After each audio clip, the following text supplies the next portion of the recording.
Querido Deus que estás nos céus, queremos agradecer pela oportunidade de mais uma vez podermos estar aqui reunidos da forma possível e podermos também aprender um pouco mais de Ti e alimentar-nos do Teu alimento espiritual fundamental para as nossas vidas.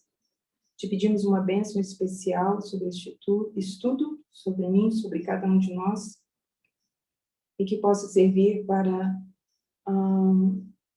nos instruir e fazer conhecer um pouco mais e aprender um pouco mais de como conhecer o Teu caráter.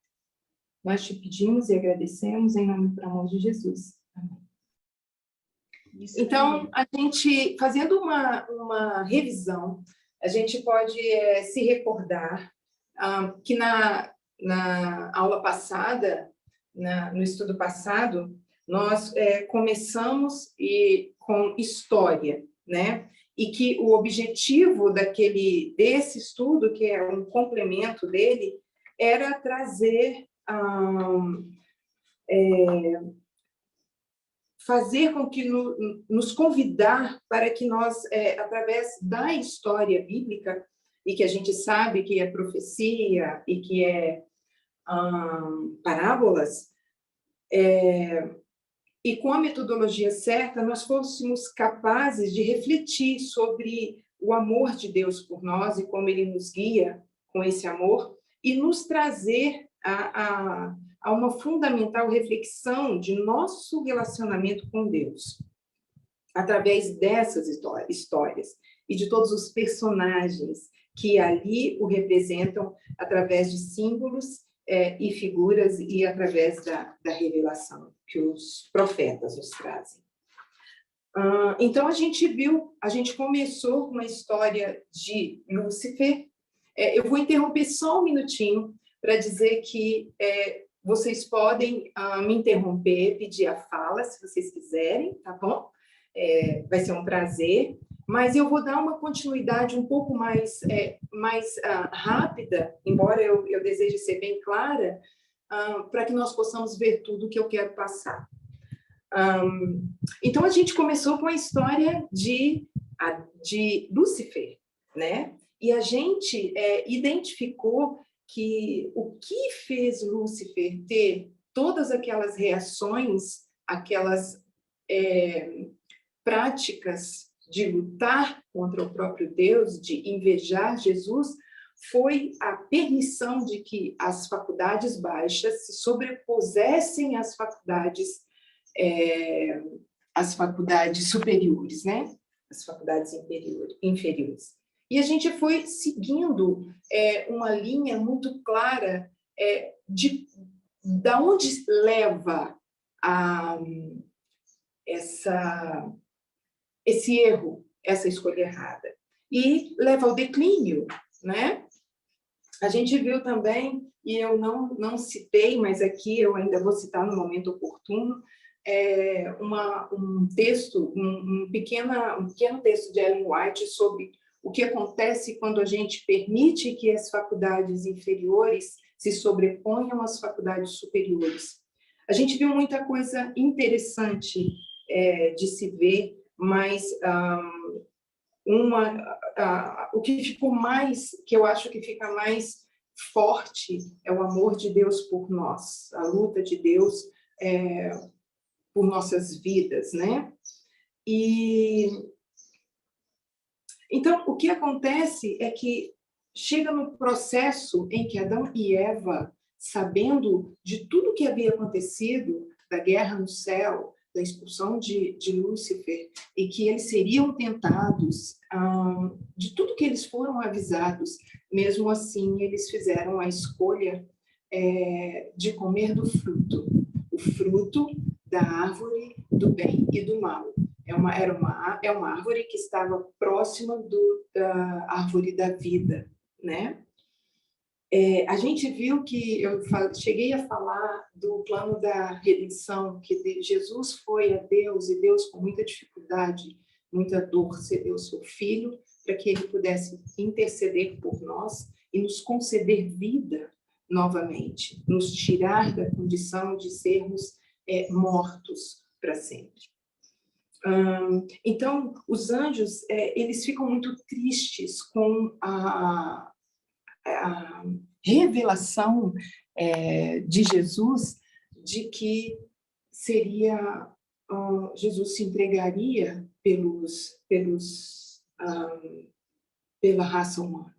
E os anjos, eles estavam ainda, depois de todo o processo que Deus conta, que Jesus conta que eles devem obedecer, que eles também vão fazer parte, porque eles queriam doar suas próprias vidas, mas elas não eram suficientes, só Deus poderia salvar todo mundo, a vida de Deus, mas daqueles que escolhessem, que quisessem ser salvos.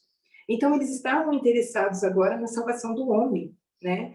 E também interessados em deixar sua própria glória para salvar esses homens, para perecer por eles. E Jesus explica que só a intercessão dele poderia pagar essa dívida, né, a Deus. E, portanto, salvar o homem perdido da tristeza, miséria e da esperança que não teria mais. Há muitos pontos fortes e importantes nessas histórias, né? Um deles são as leis. As leis de Deus. O outro, eu acredito que seja o domínio próprio.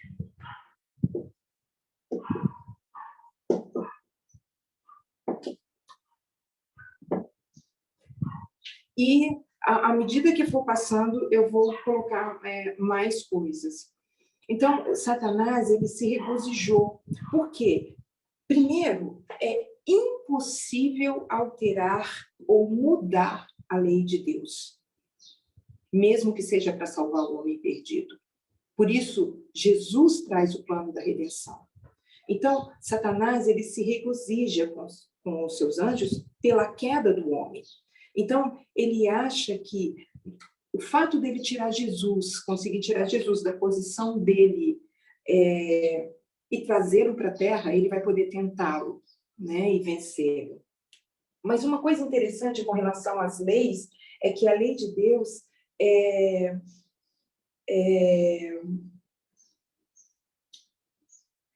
ela foi um planejamento divino, né? E a força dessa lei, ela fazia parte da força de Deus. Essa lei era como o próprio Deus, né? E então Cristo seria a esperança para essas pessoas, né? Mas o que acontece?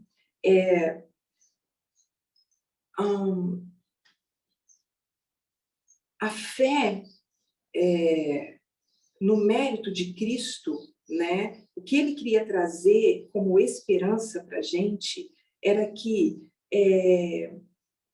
a fé absoluta em Cristo, o Filho de Deus, elevaria o homem, ou seja, nós deixaríamos de ser mortos e agora nós seríamos elevados de tal forma que a gente poderia resistir aos enganos de Satanás. E Deus nos dá prova disso, porque ele faz isso com Jesus, com Deus.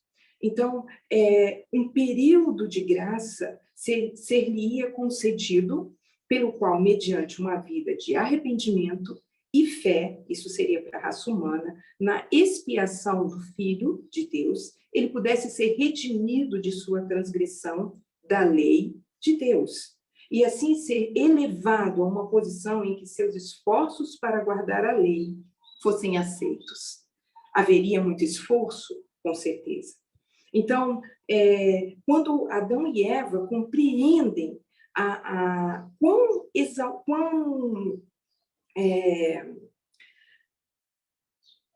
é sagrada essa lei de Deus, quão é exaltada, eles sentem a angústia deles aumentar. Então, eles veem que a magnitude do pecado que eles cometeram, a grandiosidade desse pecado. E e que isso envolveria essas terríveis consequências, fazendo com que o honrável Jesus, o honrável comandante celestial, tivesse que se despojar das suas honras, né? E vir para a Terra para a salvação da humanidade. Então, a lei de Jeová, ela é o fundamento do governo. Então, lei, vou começar aqui.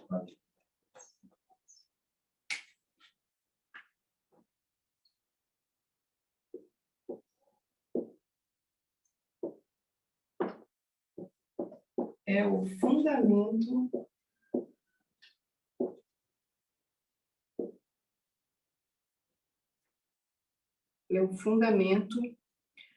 do governo de Deus no céu e na terra.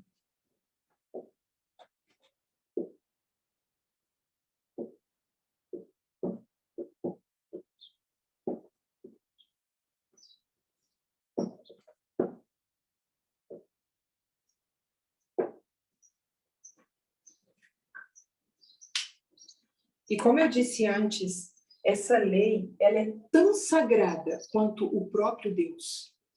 Por isso ela não pode ser mudada, ela não pode ser mexida, né? E então, por essa razão, a vida de um anjo não poderia ser aceita por Deus como sacrifício, né? Para a transgressão humana. Então, a lei de Deus é mais importante a seus olhos do que os santos anjos. E esses santos anjos que estão ao redor do seu trono. Então, ele não podia nem abolir, nem mudar as leis. Ele não podia mudar nenhum preceito dessa lei para socorrer o homem. Então, a gente sabe que na sequência dessa história, Deus leva Adão e Eva para ver o futuro e toda a degenerência moral, toda a degradação moral e mental e física. Eu achei interessante que ela fala disso, ela fala dessa degenerência e ela cita moral, mental e física.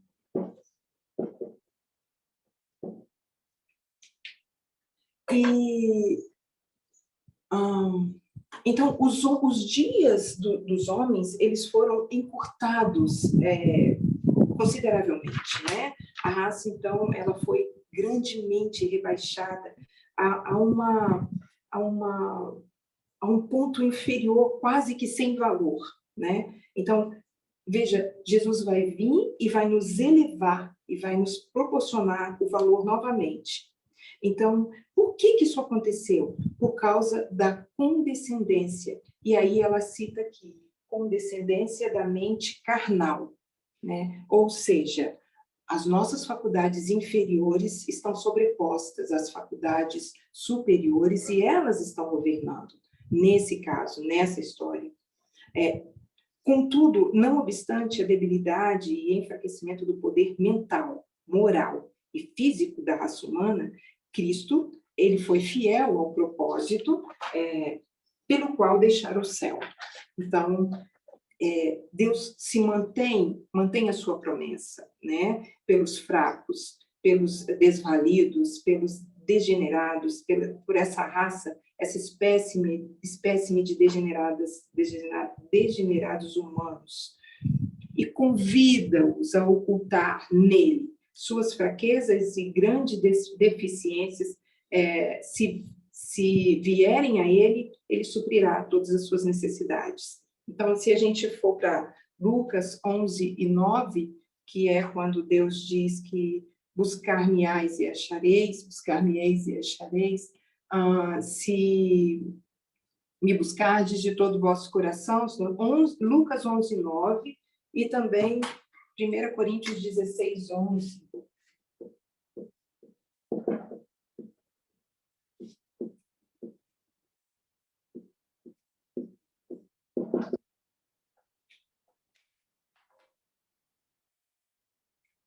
E tem outros versículos que a gente pode procurar na Bíblia que nos traz essa segurança. Então, a gente vai entrar agora em Noé. Noé, ele era considerado por Deus o homem mais piedoso e santo sobre a terra. Nós vamos ver nesse estudo o quanto a piedade é importante. A piedade é uma das virtudes finais, que é a consequência de todas as virtudes juntas, né? É a piedade. Então, Deus considera Noé o mais piedoso e santo sobre a terra, né? E Noé vai construir a arca e Deus vai trazer o dilúvio e ele vai exterminar a raça humana da face da terra para recomeçar agora com a família de Noé, que era quem obedecia às suas leis. Logo depois a gente vai para Abraão, né? Abraão é a semente prometida de Deus e ele vai dar essa continuidade, né? O caráter de Abraão era marcado pela integridade, generosidade e hospitalidade. Ele impunha respeito como um poderoso príncipe entre o povo. Sua reverência e amor por Deus e sua estrita obediência no cumprimento de sua vontade granjearam-lhe o respeito de seus servos e vizinhos. Seu piedoso exemplo e vida justa, unidos com suas fiéis instruções aos servos e toda a família, levou-os a temer, amar, reverenciar o Deus de Abraão. Então, a conduta de Abraão levou as pessoas que o admiravam a amar a Deus. O Abraão, ele deu o fruto. Isso era possível ver e ser sentido em Abraão.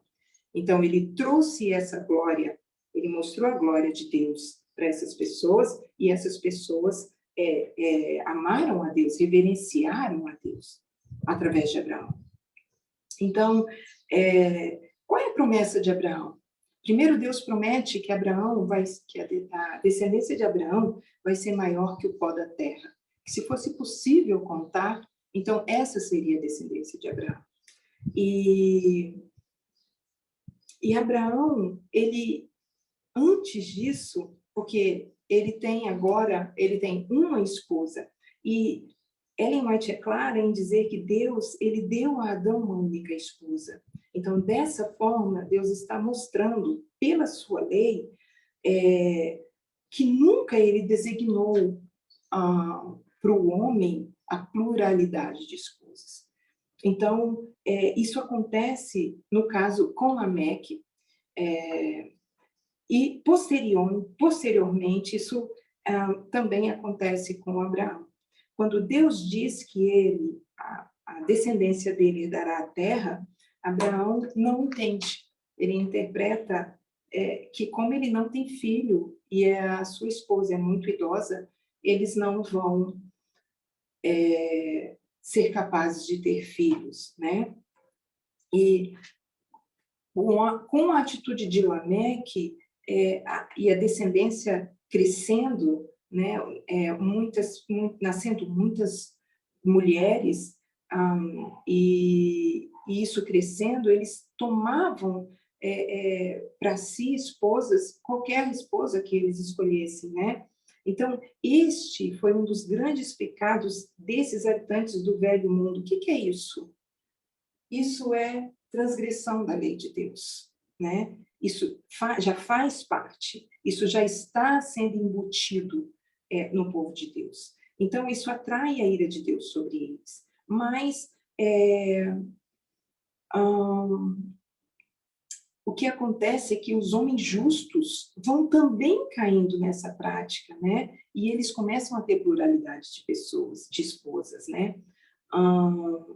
E aí, Deus faz essa promessa a Abraão, e logo depois, Abraão, ele entende que é o servo dele que vai ser seu filho, né? Porque sua esposa já é muito idosa, e que ele vai ser o herdeiro dele. Então, Deus informa Abraão, claramente, Deus é um Deus claro, um Deus da razão, é um Deus dos sentimentos, mas para o entendimento, ele é um Deus da razão, um Deus claro. Então, ele traz para Adão a informação de que não deveria ser o seu servo, tampouco o seu filho, tampouco o seu herdeiro. E na primeira vez, então, Deus fala do pó da terra. Na segunda vez, Deus compara a descendência de Abraão ao céu, às estrelas do céu. Que se fosse possível contar, então, aquela seria a descendência de Abraão. E Abraão também não entende. Então, ele aceita o pedido de sua esposa de casar com Agar, para poder ter um filho com ela. Essa pluralidade de esposas trazia muita infelicidade para eles. Não dava paz, né, nessas relações. E então, Abraão, ele vai ter que ser testado por Deus. Por quê? Porque Abraão, ele está desobedecendo às leis de Deus. Ele está saindo do caminho. Então, ele agora ele vai ter que passar por uma prova, e essa prova ela não foi requerida a nenhum homem sequer, apenas a Moisés, né? Abraão, perdão. Então,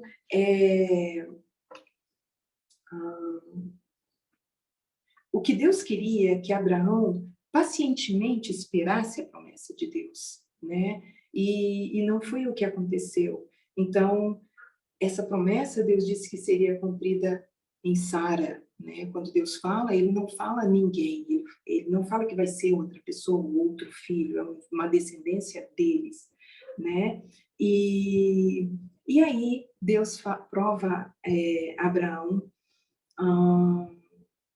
e Abraão não vacila nessa prova que Deus dá, e ele crê na promessa de Deus fielmente. Agora, racionava que a promessa seria cumprida mediante Isaac, porque Isaac tinha nascido.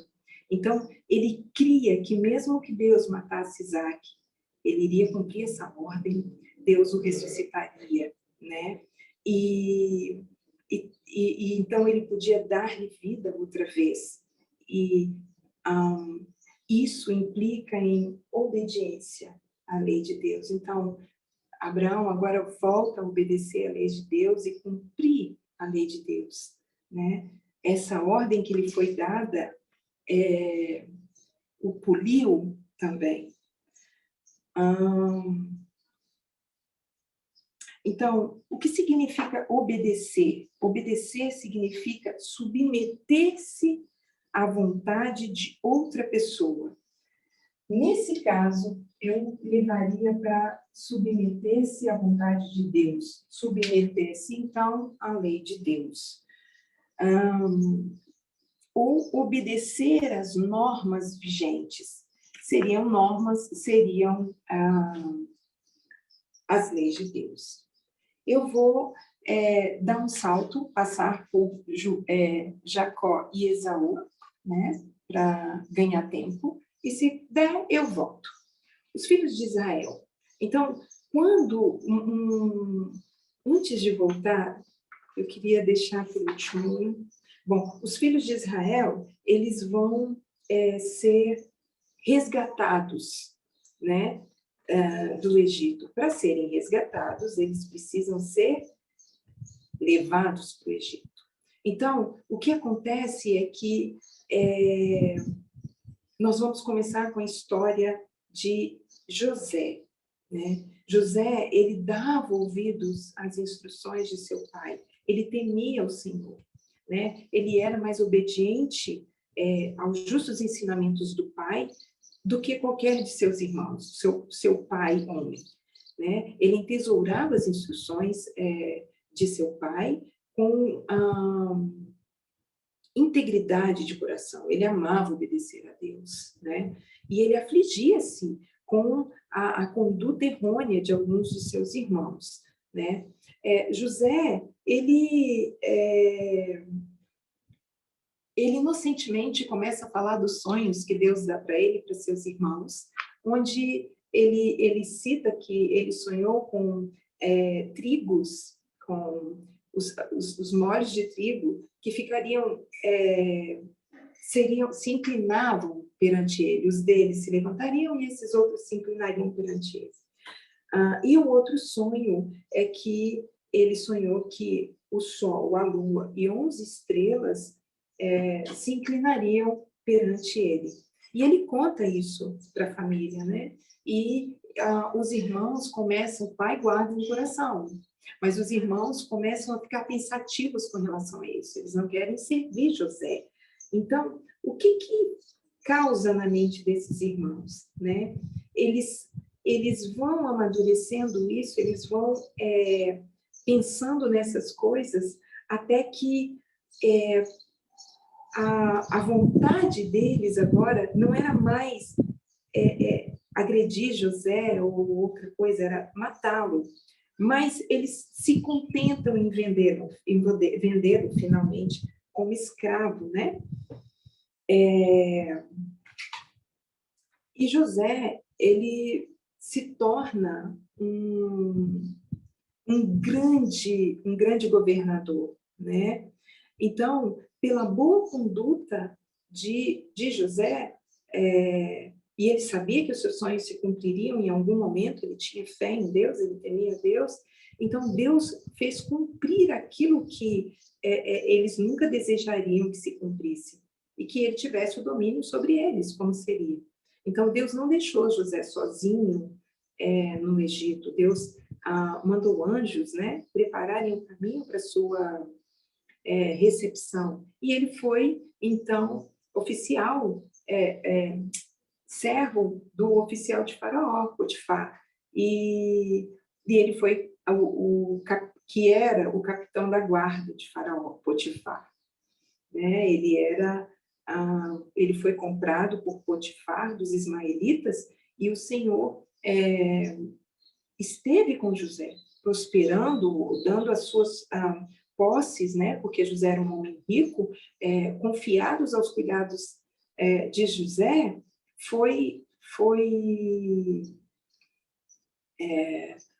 lhe dado todo o valor do seu senhor. Potifar confiou tudo que ele tinha a José, né? Então, quando foi José, ele acaba sendo acusado de um crime, né, que seria a traição, né? E ele não entra em desespero, né? Ele confia em Deus, ele tem fé, ele sabe que ele não fez aquilo, e ele, consciente da inocência dele e justiça, ainda confiou em Deus. E Deus, que até então o defendera, não o desamparou. Então, ele foi preso em cadeia, ele foi metido numa prisão, né? Mas, mesmo assim, Deus transformou esse infortúnio de José numa bênção. Então, Deus deu a ele a mercê com o carcereiro, e a José foi logo confiada à guarda dos prisioneiros. Então, Ellen White traz para a gente isso aqui como um exemplo para todas as gerações. E ela diz que todas que venham a existir sobre a Terra, que nós vamos ser expostos a tentações, sim, mas que a gente não deve deixar de compreender que a gente sempre tem uma defesa à nossa mão, né? Que se a gente não se apega a Deus, então a culpa é nossa. Se nós não temos esse amparo, a culpa é apenas nossa. É uma questão que tem a ver com a nossa escolha. Então, Deus será um auxílio sempre presente, e seu Espírito será sempre um escudo para cada um de nós. Então, embora estejamos cercados, porque aqui ela faz uma comparação com o tempo atual, das mais severas tentações, há uma ponte de energia a qual podem recorrer para resistir a elas, cada um de nós. Então, como foi violento, né? Quão violento foi esse assalto à moral de José, né? E de alguém de influência com poder para enganar, né? E que tinha habilidade para isso. Mas quão grande e firmemente ele resistiu a isso. Ele sofreu uma condenação injusta, mas ele sofreu isso porque ele tinha virtude, ele tinha integridade, né?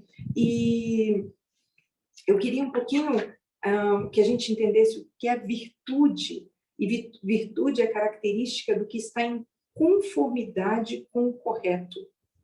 É algo aceitável ou esperado por uma religião, pela moral, pela ética, né? Uma característica moral própria, ou que segue os preceitos do bem, de normas morais, né? Seria uma boa conduta. Então, ele tinha isso. Integridade é a condição de quem não sofreu alteração, está íntegro, né? Que não foi quebrado, não foi atingido, que está ileso. Integridade física e mental. Aqui ainda diz assim, pessoa que é íntegra, qualidade de quem é honesto, de quem é incorruptível. Então, aqui é bem claro, José sofreu por sua virtude e integridade, né? Ela pretendia desonrá-lo, né, a esposa de Potifar, e ela se vingou dele, né? Então, aqui, José, ele sofreu porque ele não abriu mão de sua integridade, da sua pureza com relação a Cristo, né? E ele tinha colocado a sua reputação e o seu interesse nas mãos de quem? De Deus. Então, ele pega as suas baixas paixões, deixam elas ali quietinhas, né, no lugar delas, que elas devem estar, e ele coloca a razão, agora, sobrepondo as suas paixões inferiores. Por isso é que José, ele não perde a sua integridade, ele não oscila, ele continua firme ali, mesmo sendo preso. Então, mesmo ele sendo submetido à aflição por algum tempo, e por que ele foi submetido à aflição? Ele foi submetido à aflição porque Deus tinha que prepará-lo, sabe? Para uma importante posição, né? Então, Deus manteve a salvo aquela reputação que fora denegrida por uma pessoa ímpia, né? E, posteriormente, Deus considerou oportuno e fê-lo resplandecer. José era admirado. José foi governador de toda a terra. Essa é uma das frases de Ellen White. Ele não se enalteceu por isso, né? A virtude, a seu tempo, alcançará a sua própria recompensa. O escudo que cobria o coração de José, coração, onde estão os sentimentos, as paixões. O escudo que cobria o coração de José era o temor de Deus, o qual o levou a ser fiel e justo com seu Senhor e leal a Deus. Embora José fosse exaltado como um governador sobre toda a terra, ele nunca se esqueceu de Deus, né? Ele sabia que era um estranho, numa terra estranha, separado de sua família e de seus irmãos. Isso o fazia sofrer, ele tinha tristeza, mas ele não deixava isso sobrepor ao amor a Deus. Ele continuava com esperança e fé e confiança em Deus, né? Ele sabia que Deus tinha dirigido o caminho dele, né? Ele confiava em Deus continuamente e ele desempenhou com fidelidade todos os deveres de seu ofício como governador da terra do Egito. Olha que interessante. Para ele desempenhar isso, esses deveres, ele precisou muito estar em contato com Deus, ele precisava dessa união do humano com o divino para que isso fosse possível, né? E tem uma frase que Ellen White logo depois coloca que é: José andava com Deus. Qual é o outro personagem que Ellen White coloca essa frase? Se alguém quiser rapidinho responder. Enoque. Isso! Obrigada, Enoque. Então, são dois personagens que são a prova da retidão daquele que anda com Deus, né? E da recompensa que essas pessoas recebem. Então, ele nunca seria persuadido a desviar-se da verdade, né, dessa vereda da justiça e transgredir a lei de Deus, né? Então, por nenhum incentivo ou ameaça, o seu domínio próprio, paciência, né, na adversidade e sua inquebrantável fidelidade foram deixados em registro para benefício de todos os que posteriormente vivessem na terra. Amém. Então, quando os irmãos de José reconheceram diante dele o seu pecado, liberalmente ele lhes perdoou e mostrou pelos seus atos, ou seja, pelos seus frutos, de benevolência e amor, né? Que não abrigava nenhum ressentimento pela maneira cruel com que agiram em relação a ele.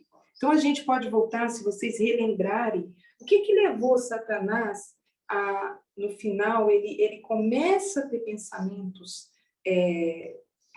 egoístas, invejosos, enciumados, e ele cria dentro dele o quê? Então, a gente estava falando de ressentimento. Satanás, quando ele cria essa guerra no céu, quando agora ele quer mais do que se vingar de Jesus, ele dentro dele, ele está cheio de ressentimento, né? E um detalhe interessante, José, ele tinha motivos para ter ressentimento, ele foi maltratado, mas Satanás não tinha. Na mente dele, ele alimentou que as pessoas estavam, os anjos e Deus estavam, na verdade, Jesus e Deus estavam sendo injustos com ele. E isso não era real, né? Não era verdade. Então, como ele tinha essa natureza boa, benevolente, de alguém que tem bondade, ele não tinha ressentimento no coração, né? Que é a mágoa, o rancor. Então, esse era o mesmo sentimento que estava em Lúcifer. Quando a gente vai para a palavra virtude, e a gente citou essa palavra aqui, em virtude e integridade, quando eu me refiro a José, que ele, isso não abala sua virtude, sua integridade, o fato dele ser acusado de um crime que ele não cometeu, a gente pode ir em 2 Pedro,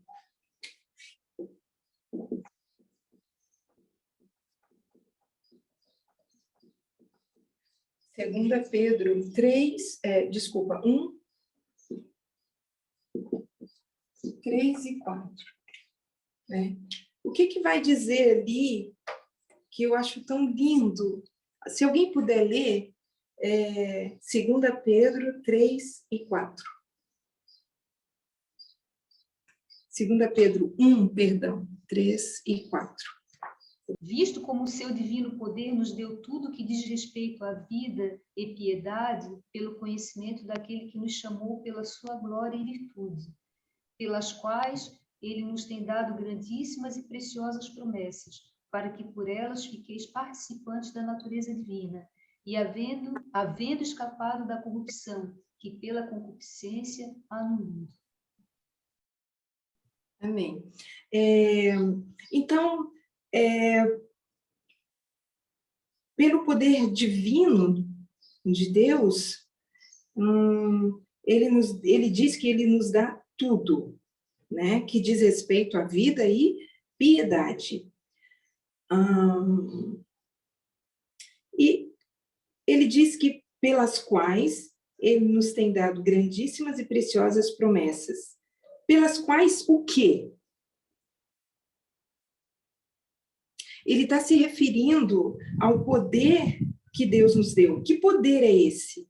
Esse poder diz respeito a quê? A ser participante da natureza divina. Para você ser participante da natureza divina,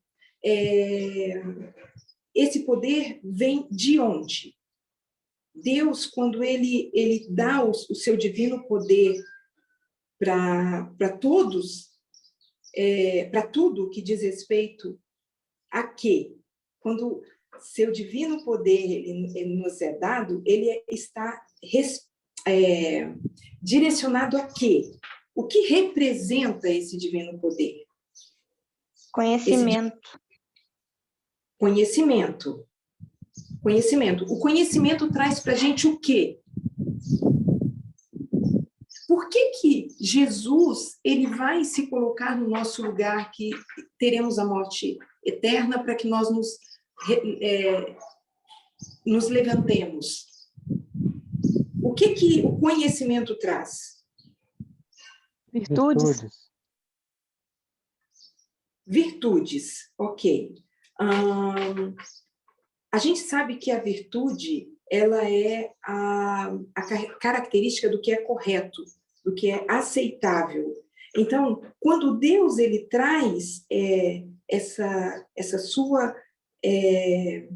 seu divino poder, né, e fala, seu divino poder nos deu tudo que diz respeito. Então, o seu divino poder traz vida e piedade, traz virtude, né? E através da vida e da piedade, ele vai nos dar o quê? Grandíssimas promessas, né? E para que ele vai através de que nós seremos participantes da natureza divina? Está através de? Das promessas?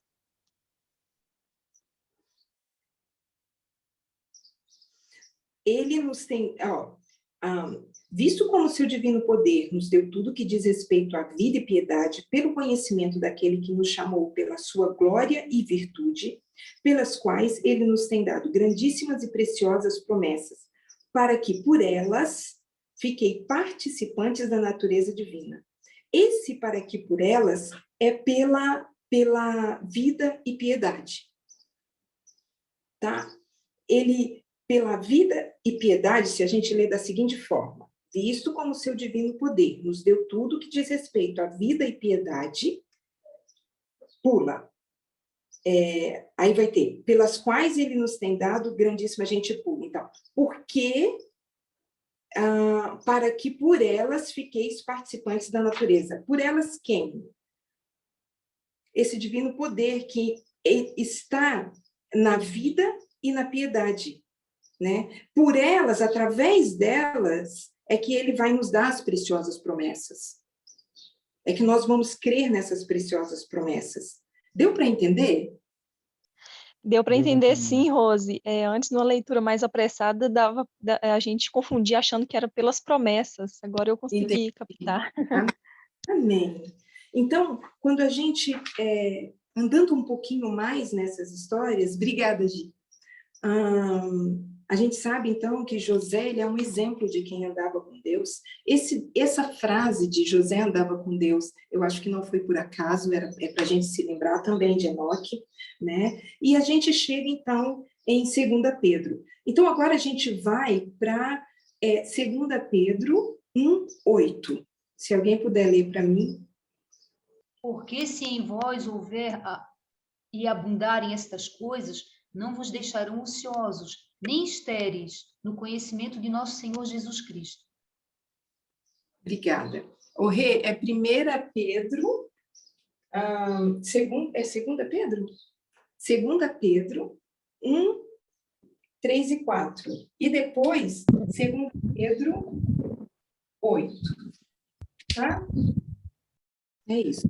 E ela leu para a gente que isso não vai deixar a gente posse disso. Não vai deixar a gente nem ocioso, nem Estéril. Nem estéril. Estéril é o que a gente pode pensar? É quem não dá fruto. Eu não posso dar o fruto se isso não fizer parte de mim. Eu não posso dar o fruto se essas virtudes não fizerem parte de mim, né? Então, você não vai ficar nem ocioso, nem tampouco vai ficar estéril, né? Diz. Então, a gente vai agora pular um pouco, porque a geração de José, ela morre, toda essa geração, né? E aí os filhos de Israel, eles ainda não eram escravos. Então, o faraó, ele começa a se preocupar com a sabedoria desse povo, no manejo de todas as coisas. Ele sabia que isso era útil para ele, né? Isso era importante para o seu reino, né? Então, ele começa a ver esse povo crescer e isso preocupa. Então, ele vai agir de forma a fazer com que esse povo, ele obrigue esse povo a se entregar a ele como escravos, mesmo que o povo não tenha se entregado a ele como escravo, né? Então, ele toma todas as posses desse povo para si, né, para o seu reino, e ele começa a oprimir esse povo de Israel. Mas eu queria abrir um parênteses para a gente lembrar o que José trouxe, né? A gente viu o que a conduta de Abraão fazia com que as pessoas pensassem. As pessoas começaram a agir, sim, as pessoas começaram a reverenciar a Deus por causa do fruto de Abraão. E agora, o faraó, antes no período de José, ele é conduzido a agradecê-lo, né? Ele agradece a boa conduta de José, né? E ele diz aos governadores: não somos devedores ao Deus de José? E a ele, por este liberal suprimento de alimentos, não é por causa de sua sabedoria que temos assim abundantemente, enquanto outras terras estão perecendo, temos em quantidade, sua administração tem grandemente enriquecido o reino. Então, ele também reverencia o Deus de José e reconhece José como um homem íntegro. E aí começa a opressão de Faraó. Eu vou saltar alguns pontos, mas não vai deixar de ficar claro para a gente. Então, a gente chega ao ponto que Moisés, ele nasce, né? E a mãe, sabendo da promessa de Jesus para Moisés, ela instila na mente de Moisés o temor a Deus, quando ele era ainda bem jovem, porque com 12 anos ela vai entregá-la à sua mãe adotiva. Então, ela traz para José o amor de Deus pela verdade e justiça. Então, ela não descansa, os esforços dela continuam, né, fervorosamente. Então, ela orava a Deus por seu filho, né, para que ele fosse preservado da influência corruptora, né, a qual ele estava sujeito ali todo o tempo, né? Então, ela ensinou Moisés a prostrar-se, a orar, a crer em Deus, né? O Deus vivo. Ela sabia que só Deus podia ouvir e ajudá-lo no palácio, ele agora estaria sem ela só, né? E ela procurou impressionar com a pecaminosidade da idolatria. Sabe o que ela procurou impressionar em Moisés sobre a pecaminosidade da idolatria? A mente dele, sua mente. Então, ela sabia que quando ele fosse separado dela, ele estaria sujeito a todo tipo de adoração, de atitudes pagãs, né? Então, as instruções recebidas de seus pais foi o modelo que lhe fortificou a mente. E isso foi o escudo dele, foi a proteção dele, né?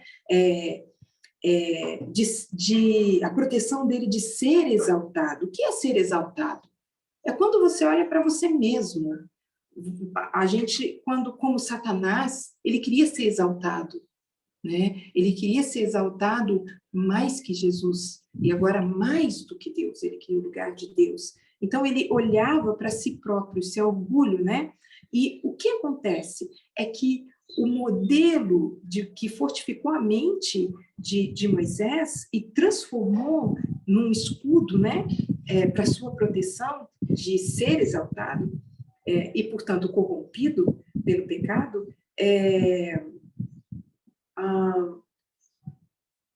foi essa instrução, né, que os pais deram, que fez isso, de não olhar para si próprio.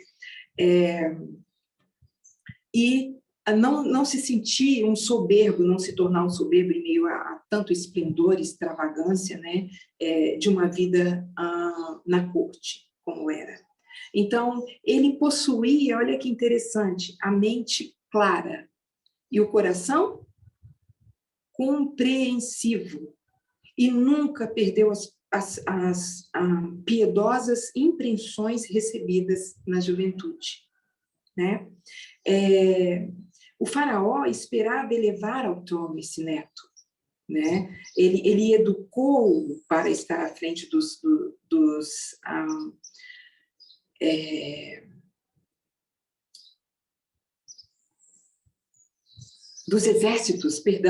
exércitos do Egito, né? E para guiá-los nas batalhas. Moisés era um grande favorito, né, para as hostes de Faraó, né? E honrado porque ele conduzia a guerra muito bem, né? Com muita perícia e sabedoria. Como que Moisés conduzia com muita perícia e sabedoria? A sabedoria, ela vem de quem? A sabedoria, ela vem de Deus. E Moisés era educado em toda a ciência dos egípcios e era poderoso em palavras e obras. Aonde é que a Carla acabou de ler que a virtude nós temos que acrescentar à ciência? Nós lemos isso em 2 Pedro 1, 3 e 4. Se ela não leu, está entre 2 Pedro 1, 1 a 4, tá? Ou 1 a 8, tá? Eu tenho certeza. Então, Moisés, ele pensava que Deus iria libertar seu povo. Mas como que ele pensava que Deus iria libertar seu povo? Pela força, pela luta, pela guerra, né? Então, o que Deus entendeu com isso? Que ele não estava preparado para conduzir a grande obra que Deus lhe confiou. Então, Deus iria ter que fazer com ele o quê?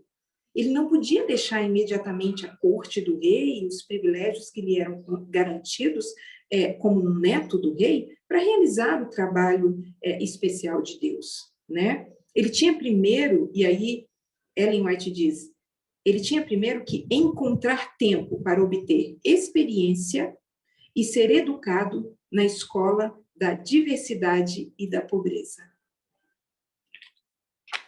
Entenda que a todo momento Deus traz a mensagem de igualdade. Se a gente olhar com olhos de um olhar mais profundo, a gente vai ver isso. Deus tira essas pessoas de um patamar alto e traz eles para um outro nível, e é ali que ele os ensina, né? E os transforma numa joia polida. Então, o que Deus estava proporcionando a Moisés na verdade, uma pergunta: o que Deus estaria proporcionando a Moisés com isso? Né? Ele estaria desenvolvendo o caráter de Moisés, né? Então, a gente em contato, se relacionando com a diversidade, com os diferentes de nós, com as pessoas com as quais a gente não tem contato, é que a gente vai conhecer um pouco mais do caráter de Deus. Para onde Deus leva ele? Né? Deus leva ele para servir quem? A Jétro? E ele foi ser o quê? Pastor. E Deus diz, ele foi ser pastor para que depois ele possa ser o meu pastor espiritual, né? Das suas ovelhas, né? Das ovelhas de Deus. Então, que seria o povo de Israel. Então, Deus, ele instrui Moisés para a libertação de seu povo, né? E o que está acontecendo com Israel? Ele está ali circundado de idolatria, eles estão perdendo o conhecimento do verdadeiro Deus, né? Eles estão esquecidos da lei de Deus, né? Eles se uniram aos egípcios em suas adorações, né? Ao sol, lua, estrelas. Então, todas as coisas ao redor dos filhos de Israel tendiam a fazê-los esquecer do Deus vivo. Mas assim, existiam entre os hebreus os que preservaram o conhecimento do verdadeiro Deus, Criador dos céus e da terra. Nós vimos que José passou por isso, e ele se manteve firme. Nós vimos que Enoque passou por isso, nós sabemos, e ele se manteve firme. Nós vimos que Moisés também, Abraão também era ao seu redor, mas ele se manteve firme. E aqui diz, preservaram o conhecimento do verdadeiro Deus. Essa parte do povo que permanece firme, elas estão preservando o conhecimento do verdadeiro Deus. E o que é conhecimento? É a ação de entender por meio da inteligência, da razão ou da experiência. Isso aqui é de um dicionário secular, que eu gosto muito, que é o dicionário online. E ele é muito interessante, porque olha só esse significado, né? Conhecimento, ação de entender por meio da inteligência, da razão ou da experiência. Deus experimentava muito o seu povo, né? E viver ali cuidando das ovelhas o ensinou muito, porque aquele ensinamento do Egito, do Palácio do Egito, também era importante, mas lhe faltava ainda. E, portanto, o que acontece é que também, através do conhecimento, estar entendendo, estar usando a razão e a experiência dele, ele, então, esse povo, né, na verdade, não foi corrompido. Eu vou terminar aqui o meu estudo, porque já deu o meu tempo, né? E eu vou agradecer a todos, e eu só quero finalizar dizendo que nós somos requeridos a seguir o desenvolvimento dessa mensagem, né? E que quando eu falo dessas histórias, vocês vão entender aonde eu estou levando essas histórias. Então, no próximo estudo, eu posso trazer o restante e mostrar para onde essa história está nos levando. Nós vamos terminar, então, com uma oração. Se puderem se ajoelhar comigo.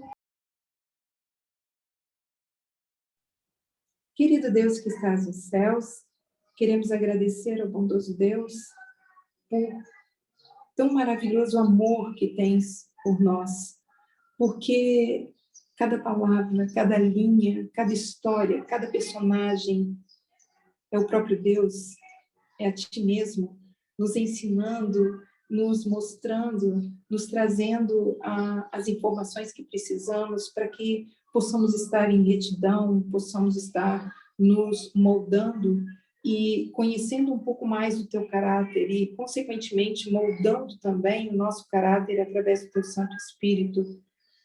Querido Deus, queremos agradecer também porque o Senhor está unindo as coisas e nos fazendo encaixar as nossas conclusões a respostas que estão aqui sempre e que estão ali disponíveis para nós com tanto amor. Queremos lembrar que a Tua lei é o Teu fundamento e que a Tua lei é como a Ti mesmo. Então, que nós possamos ser cumpridores da Tua lei, mas não através da obrigatoriedade, sim através do entendimento, através do temor puro, através da integridade na verdade, através da razão de entender o que o Senhor quer nos mostrar que, à medida que estudamos, nós podemos ver que isso é possível e que a tua vida, Senhor, é uma prova viva de que isso é possível. Que o Senhor possa abençoar cada um de nós e abençoar o outro estudo que virá com a Noelle e que nós possamos continuar nos alimentando do teu Santo Espírito. Nós te pedimos e agradecemos, em nome e por amor de Jesus. Amém.